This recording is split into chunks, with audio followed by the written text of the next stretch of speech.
Yo, what to do? It's your boy IamTeeLee, and I'm back with another fire reaction. A crazy one at that. Killer chases victim down and murders him in broad daylight. Yeah, we got a school shooter. We got a beyond top three psychopath on our hands. I don't think it's much to say. Y'all already see the title, you know what I'm saying? Let's tap in. If you're scared, that's on you. Can't handle this, that's on you. Let's tap in. I'm like, Junior, what? He said, I done killed him, and my heart dropped. I said, what are you talking about? Where are you? He said that he cut him up with a machete. Guests at the Country Inn and Suites in Bedford, New Hampshire are settling down for a quiet evening indoors when the peace is suddenly shattered. As investigators gather the facts, they're unaware of another utterly harrowing secret hidden inside one of the hotel rooms. The following report is based on police records, and most of the footage has never been seen before until now. Please note that while the following CCTV footage is intense, it does not show anyone being physically harmed or injured. Okay. Shortly after 4:30 on August 21st, 2021, two men check into the hotel. The one on the left is 28-year-old Nathan Cashman, and the other is 42-year-old Theodore Lucky. While nothing seems amiss at first glance, one of these men harbors murderous thoughts about to be unleashed. And I mean, from the time I seen this guy, I don't know, I just had a bad feeling about him. Yeah, he weird. I'm not gonna lie. He definitely give me a weird vibe. He definitely give me a weird vibe. Creepy. Minutes after this encounter, a witness in room 312 hears hair-raising cries from the hallway on the third floor. I sounded like a man screaming at the top of his voice, help me, and several times, 3 or 4 times. And then I heard somebody, it sounded like footsteps following him, behind him. And then I heard silence, but I heard like banging, like somebody was hitting the walls on the hallway a couple times. And then it was silent. And this is all things that you heard? I heard it. Did you see anything? No, I was not going to open the door. Okay. Although most witnesses stayed inside their rooms to avoid the danger, the hotel security camera captured the unfolding violence. A witness staying in room 218 notices two men at the end of the hallway engaged in an altercation. And when I got off the elevator, there was two. Stayed inside their rooms to avoid the danger. The hotel security camera captured the unfolding did he have violence. another shirt on? A witness staying in room 218 notices two men at the end of the hallway. Not another shirt on, but hold on. He slashed it. Hold on. I'm just Engaged in an altercation. And when I got off the elevator, there was two men at the end of the hallway, one of which was beating one man with the hose of a fire extinguisher. And when they heard the elevator ding, they turned, and one guy was screaming, "Get the police!"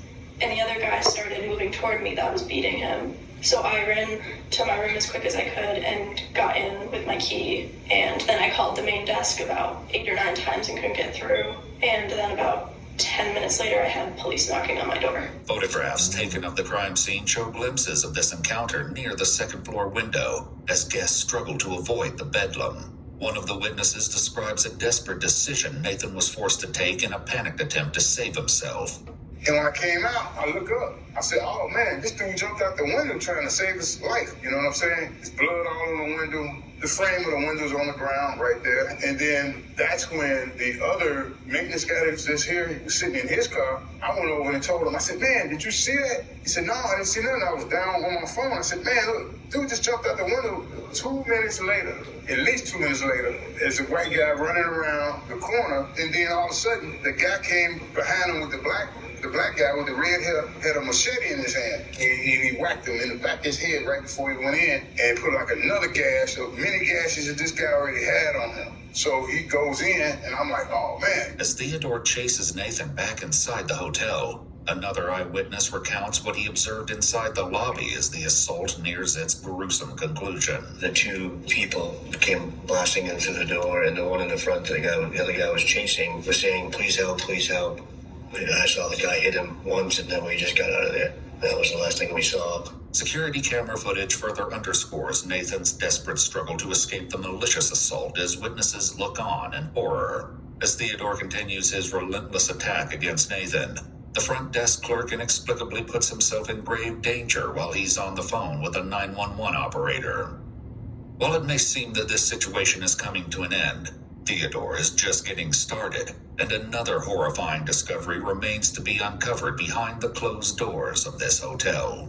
This horrifying attack in the lobby lasted almost 4 minutes, but it'll take investigators much longer to uncover the reasons behind such a cruel assault. 12 minutes later, the medical team arrives to check on Nathan. Paramedics note a deep laceration across Nathan's neck, suggesting that his throat had been slit, and declares death. Unsurprisingly, a medical examiner will later note in the autopsy report that Nathan died from multiple chop wounds of the head, neck, and body. As Theodore flees the crime scene, officers are unaware that they're about to receive a lead from an unlikely location over 250 miles away. What's going on?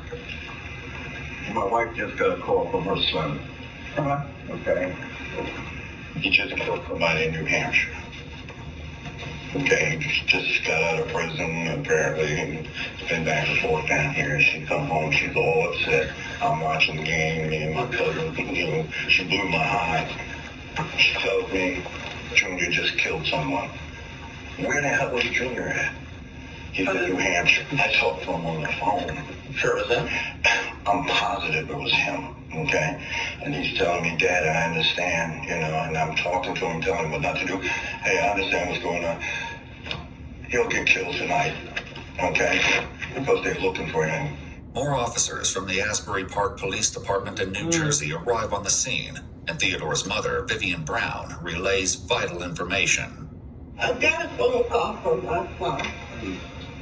He was hysterical, he was cussing, and my son don't cuss around me. He was like, Mom, you was f***ing right, you was f***ing right. I'm like, Junior, what? He said, I done killed them. And my heart dropped. I said, what are you talking about? Where are you? Yes. He said that he cut him up with a machete at some hotel or somewhere. And I was like, where are you? Where are you? He said, I'm in New Hampshire. I don't know where I'm at. I said, well, whose car are you driving? I don't know. Mom, I'm lost. I don't know. I'm just going to tell you, that I love you. I'm saying goodbye to you. I'm going away for the rest of my life. I don't give a damn. He's dead. I'm covered in blood. I don't know. Yeah. As New Jersey officers dispatch this information to the New Hampshire State Police, Vivian shares more about Theodore. He just got out of prison Mother's Day weekend, May the 7th.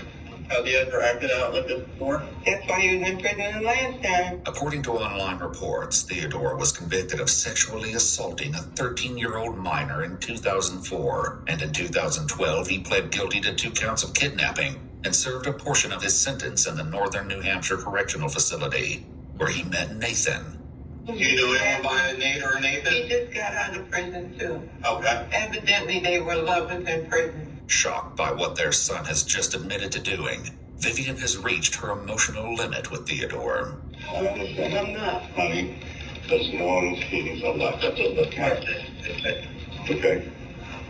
When he took that boy's life, I should have took his life along with it. That's the way I feel about it. You don't go around here killing nobody. I don't care what they do to you. You don't take nobody's life. I understand You that, don't honey. do that. I just don't want him to die of being stupid.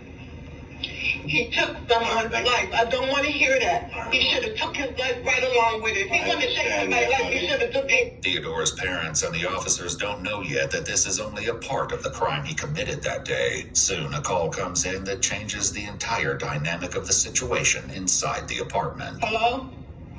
He turned himself in. He's ready to walk in. Junior? Yes, Mom. Why, baby? Why? I love you, Mom. I love you too. Where you at? What police station you at? What police station is this? That's right. Yeah. I took somebody's life, Mom. I did. As Theodore speaks with his parents, one of the officers makes an alarming observation. Oh, I don't think he's in custody yet. Junior, whose phone are you on? My phone. You are in handcuffs? No, I'm at the police station. The fireman just walked out. Thankfully, Theodore is taken into custody without further incident. As detectives escort him into an interrogation room and read him his Miranda rights, they will soon confront him about yet another bone-chilling discovery made at the hotel. Nathan was my boyfriend. Okay. Right? How long have you guys been dating? Over 30 years. Okay. He's definitely gone. You tell me that. You get that information from me, and I'll tell you anything you want to know. I'm telling you the information that I have is that he's deceased. What happened tonight that kind of caused this? I was hurt. Yeah. And you got out of prison a few weeks ago. Theodore claims that he drove from New Jersey that morning to see Nathan and arrived at the hotel around noon. We'd like to know what the interaction was in the hotel room. And we started arguing about him yelling at me. While Theodore shares about the incident, officials also know there's more to his story as they explore the timeline of events. I guess you said, did stuff happen in the hallway, or was it down into the lobby? Or could you help us understand where things kind of happened? It happened in the lobby and in the hallway and the whole hotel. And when you say happened, are you stabbing, or is it more like a hitting, or how would you describe it? Hitting. Hitting? Like coming from up down? Yep. And when were you hitting him?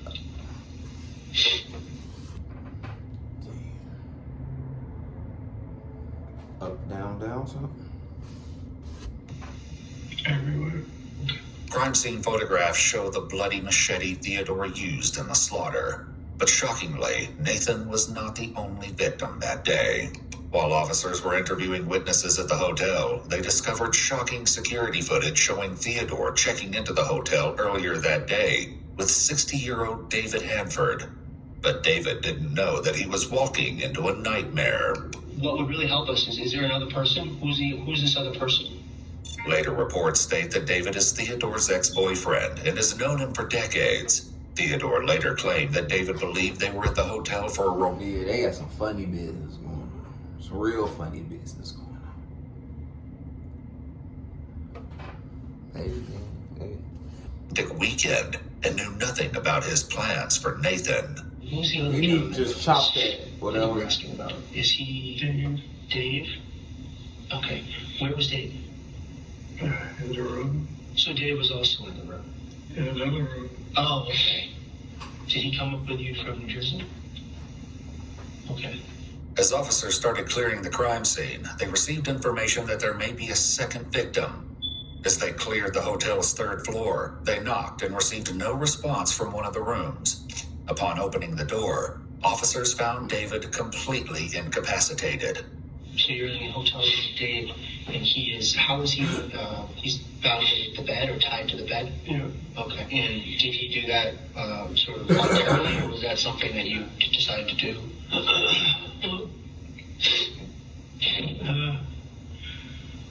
David, so he likes the little acid and bondage type thing. They found David covered in a hotel blanket with a belt wrapped around his neck and clear tape covering his nose and mouth. It appeared he'd been dead for some time. While it's still unknown what prompted Theodore to commit this horrifying act, the eventual answer is something none of the detectives anticipated. I told Dave that I was hoping for the best, but preparing for the worst. I told Dave I didn't want to hurt him.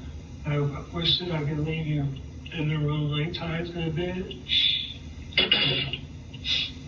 But because I told you everything, he didn't care and tell me what I said. Well, things go south. I knew what I was going to do. You didn't want him to get out. No. You mentioned you didn't want him to say what you had said about Nathan. Yeah. Theodore claims that he kept David inside the room and eventually suffocated him to death because David knew about his plans. He feared that David might have escaped and warned Nathan about the impending attack. But to understand what motivated Theodore to attack Nathan, detectives must explore their relationship. 2 weeks prior to the events at the hotel, Theodore and his friends drove up to visit Nathan and noticed something odd about him. But then I came outside and I was talking to him and I noticed that there was a hickey on his neck.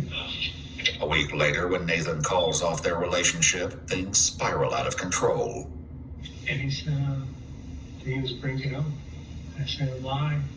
That's when he told me he had slept with some girl. Less than 2 weeks ago, you were telling me as you want to be with me, you want to marry me, and now you're moving in with your ex-girlfriend. He told me that he wanted to see me. Of course, I wanted to see him. Was that the plan today, just to meet up and to talk, or was... We lay in the bed together. He told me that Man, he BSing, man. He doing this for a whole meal, bro. Trying to drag it. Just lock him up. Thank God it's about to end. weird, because he'd say he felt like he was cheating on his ex-girlfriend. Minutes after this statement, the attack begins. I wanted to hurt him. I wanted him to feel the pain that I felt. Theodore's rage and feelings of betrayal led to the murders of... Oh, so he one of them psychos. He one of those. One of those. That's why you gotta watch who you cheat on. You got nuts out here. Like... Ethan and David. On November 7th, 2022, Theodore pled guilty to 2 counts of murder in the first degree. He received 2 life sentences without the possibility. Yep. As he should. Let me know in the comments what you think about this. Do you think justice was served the right way? You know what I'm saying? Let me know. Appreciate y'all for watching, man. Make sure y'all stay tuned for more videos. Follow me on all social medias below. You already know we're on the road to 100K subscribers, and I'm out.